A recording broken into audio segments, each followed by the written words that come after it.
Hello everyone and welcome to the 4th episode of the AHP Preceptorship podcast. And today we are really excited to welcome our first MPFT preceptee, Leo. So we will start off by you introducing yourself, your profession, and we like to hear a little bit about where and when you qualified and kind of your path of becoming an AHP. So I'm Leo. I am a MSK Specialist Physio here. I work, specialist now, gone into my band 6. So I work at a Cannock and Stafford, so the Midland Partnership Foundation Trust. I qualified from Keele University. I was obviously there 3 years. Now it's changed to a 4-year course. Which was great for me, get out. So I qualified 2.5 years ago now, possibly. My role to it was I was always sporty. I always wanted to do something with people. I'm very talkative and loud. But moving forward from that, my dad played football, so I was always interested in niggles, injuries, that kind of thing. And I thought I need a profession to get somewhere in life. So that's what happened, really.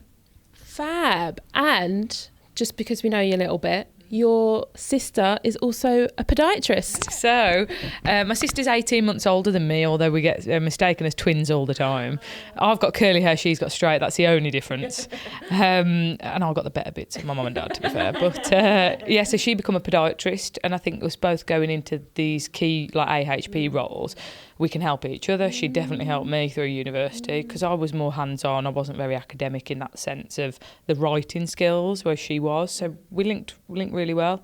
So obviously anything regarding the lower limb, any questions anatomy-wise, I can ask her. Or if she's got any questions regarding MSK conditions, she asks me. So she's a specialist diabetic wound clinic, really. So she's in the gruesome area. But it is interesting. Yeah, it's interesting, isn't it? So okay, so obviously we know you're now a band 6. Congratulations. But in terms of your career journey after you qualified to here, did you go straight into MSK or did you do other roles as well? So straight out of uni, I only applied for 2 jobs. Well, 3. I got one in women's health, which was part-time. Then I got one as a band 5 rotations at the Wolverhampton Trust, and then I got this one, and I knew I wanted to go straight into MSK, so I came straight here. I was always interested in women's health. Obviously as a woman you are naturally interested, but I think being in MSK, and they've allowed me here to go on external training for women's health and the menopause and how it links to MSK conditions, so I've got a bit of both. It's nice to dip your toe in the water everywhere. I've been here since I qualified. I don't know how they took me on, but they did. And from listening to everyone, I don't change. So with going into that role, obviously you applied for 2, went for this one. How were you feeling in the lead up to that? What was the kind of emotions that you went through? Well, I think it's nervous picking a job that you're going to then stay in, because you think that you're going to be in this for the rest of your life. But when I interviewed the people who interviewed me here, I felt like you just got a natural click with. And I think if you're happy at work and you enjoy work, it's not work, is it? Do you know what I mean? My weeks go so quick here, like Monday's then Friday to me, and then I love my weekend. My weekends go too quick. So it's not as though it's a drag. Yeah. Which that to me is heaven. I don't want to wake up and think I've got to go to work. And that's why I went into something like this. Yeah, absolutely. So what were your main challenges in the first couple of months starting in this role? I think the main challenges really were progressing into the 5 from uni to a 5 and then seeing patients by yourself. And for me, it was more so the stress of it. So someone's coming into you with so much pain and you're like, you want to help them with everything, but actually you've got to sit back and think, what is your role? And that's where I think the preceptorship really helped me in what is my role and how am I going to progress through that. That I think it's really, really good in that sense. The stress. So I'd run out into Chelsea, one of my colleagues, and I'd be like, Chelsea, this woman's in so much pain. And then she'd be like, calm down, address it. So what is it? Right, it's an OA knee. Okay, she's in a flare-up, isn't she? So calm down, get her on pain relief, get it gently moving, and then you can rehab her from there. And I think that's how starting as a band 5 and then progressing into the 6 has worked really well, because now I sit there and there's a young band 5 called Ella who I'm really, really good friends with. She runs into me going, this woman's in so much pain, and it just reminds me so much of me doing it to another colleague. So that's helped me grow and then, become who I am today, really. So nice for you to mention that preceptorship help you combat those challenges. How long had you actually been in post before you started preceptorship? Because obviously I know that we launched with MPFT when you had already been in post. Yeah. So we started around 6 months into being a band 5, and that was one of the flaws from our team more so. I think we could have done with starting 2-3 months in. Purely because our caseload wouldn't be as rammed, because we'd got a full caseload and then we were having 2 hours out on that afternoon, so that was a bit of a stress. But then also then having all the preceptorship things to do. I am very good at managing time, admin and so on, so I didn't find it too much. I go home making sure everything's done, otherwise I won't sleep. Like a secondary care, gotta get that done, and I still leave on time, shockingly. But I know some others in the team have got secondary care letters for 3 months ago, and I'd be feeling so sad for that person who's waiting now to see a consultant, delaying that process.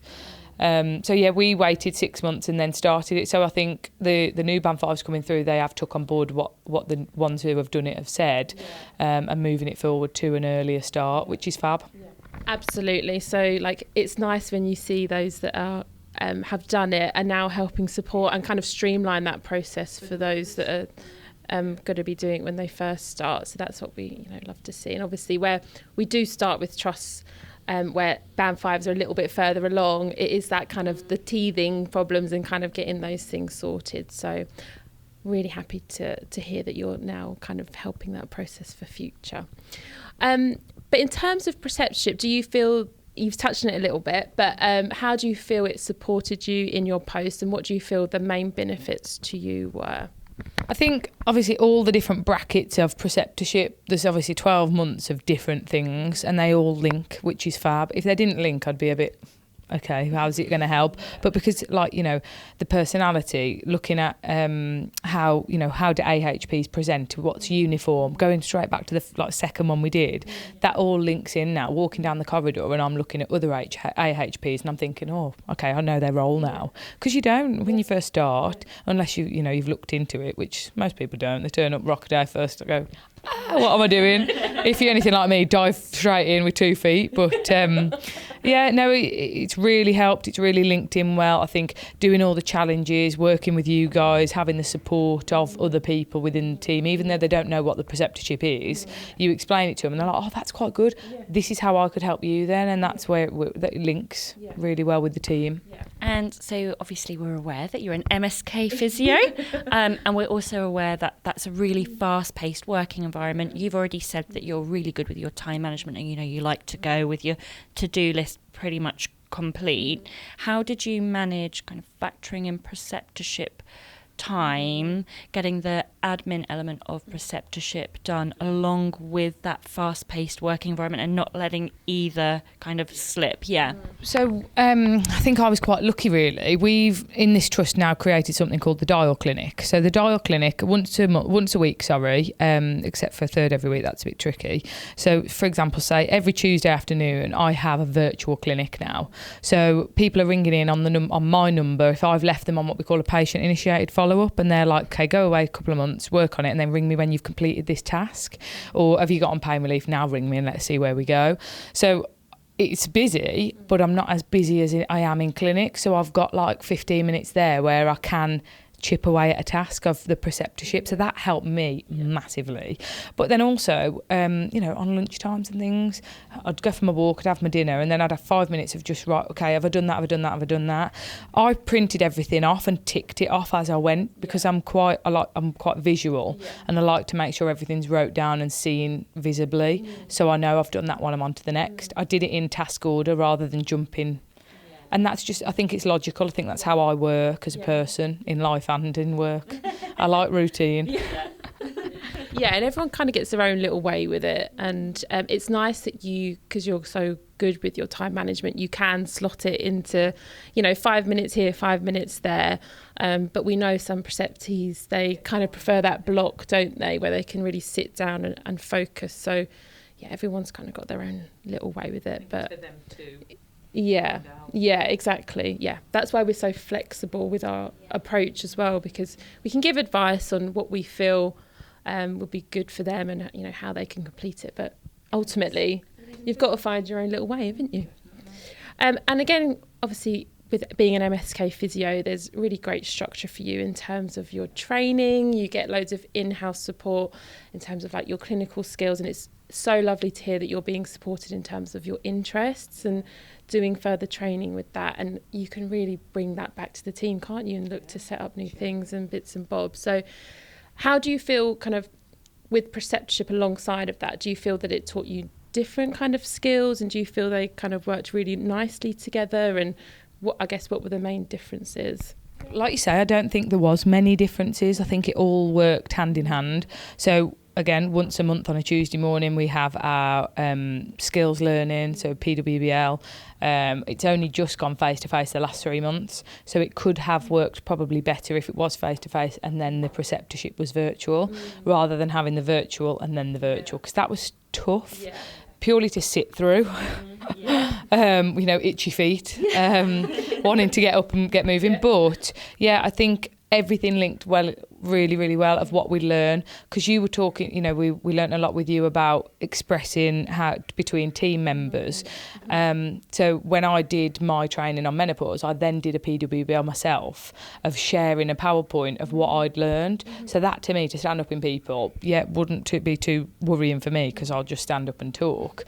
But to engage and see other people's personalities, and are they engaging, or call them out if they're not listening, that kind of thing is what I then took out of the preceptorship to push into teaching. And about students, moving on to band 6, probably preceptorship. Again, having students, I'll start with one next week and I'm dead excited. Yay! And obviously you said, preceptorship really helps moving towards that band 6 role, and you're now on Beyond Preceptorship.